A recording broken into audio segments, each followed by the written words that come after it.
Evening, everyone. Can everyone hear me? Who's hot? Okay, I'm going to make this short. When I started with Link, I was about Judd's age. Now I'm a bit older, so I have to take the glasses off because otherwise I can't read. But now I can't see you, so there we go. I won't say too much because I think a lot's been said and it's all very, very interesting.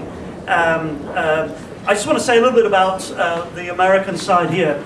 Judd was volunteering in London a few years ago, and on his leaving do, we sat in outside a pub in Covent Garden, and he was talking about the potential in LCD of LCD in USA, and I simply said, if you do it, it'll happen. Enough. And fair play, they got off their backsides, and I don't mind saying that, in their own time, with their own money, recruited people like Paul to help them do the background work and register all the legal work, and fair play to them. It's through their efforts that they're here today. So well done, Judd.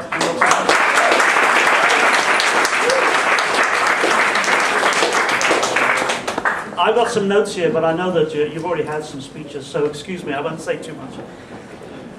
There's some romance that comes in these types of events, but I have to assure you there's nothing romantic about failing schools.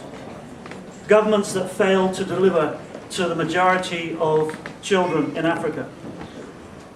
One of the key things about Link, if I put it in simple terms, it's encouraging, embarrassing, partnering governments with a view that governments are more effective at doing their core job.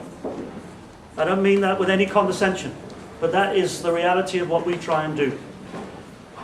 The issue, in my view, in education in Africa is not a lack of money. It's about managing resources that are available more effectively. Now, these are nice words, but what Link does is demonstrate improvements that could be made in education. And we demonstrate it at scale, which means, as Judd was saying, if we work in a district, there may be 200 schools.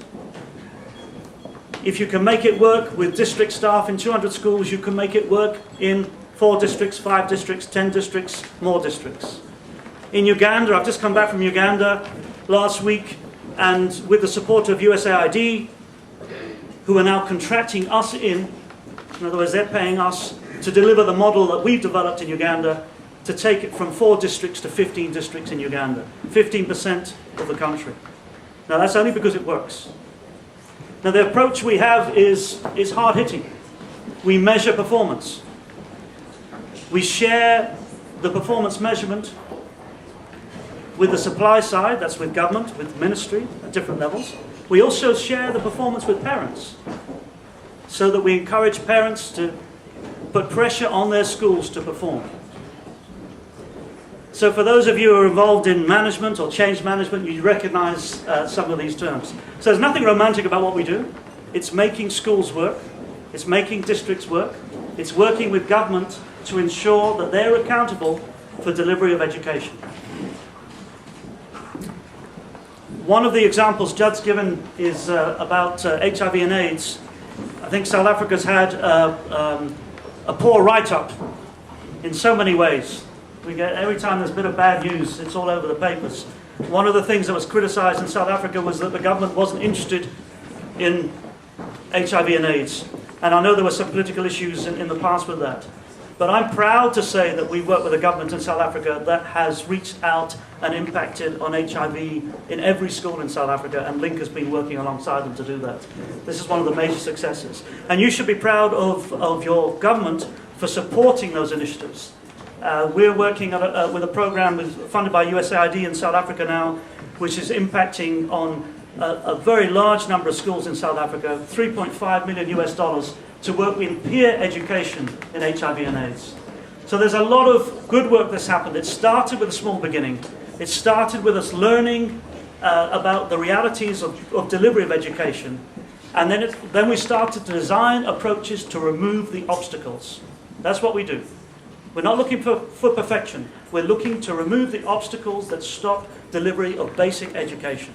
And when we've learnt about those obstacles and how to remove them, we try to take that learning to scale and then influence ministry so that they can develop their more appropriate policies and be more realistic about what they're trying to do. I'm going to finish with just a few words about a country which more recently has become very dear to me, and that is Zimbabwe. I think most people will be aware of the difficulties that Zimbabwe faces.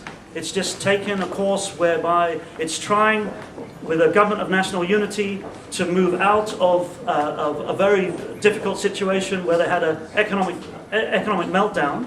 Last year, the economy dollarized. In other words, they're using the US dollar and the South African rand, the Zimbabwe dollar and its notes with trillions and trillions of dollars is no longer in existence. Slowly, the government is trying to repair the damage of the past 20 years, certainly the last 10 years or so. Now, just a sign of where Link has become respected in sub-Saharan Africa is that we were contacted to try and advise the government on how the government should work with international donors. So one of the jobs I've been given next week is to meet with some of the World Bank specialists who are themselves advising the Zimbabwe government on the structural changes they're going to make. So we're working at all levels. As Judd's saying, we're working in thousands of schools. We're trying to work alongside government to achieve change. And we think we're making a difference. With your help, we can make a bigger difference. We're particularly focused on Ghana here. Ghana's the one country out of the 5 we're in where we haven't been able to go as far with our model as we would like. And that's simply because of resources. So we've asked LCD USA to focus on Ghana as its target country, and we hope that in a few years' time we'll be reporting back to you on major success in Ghana as we've achieved in Uganda and other countries. Thanks very much.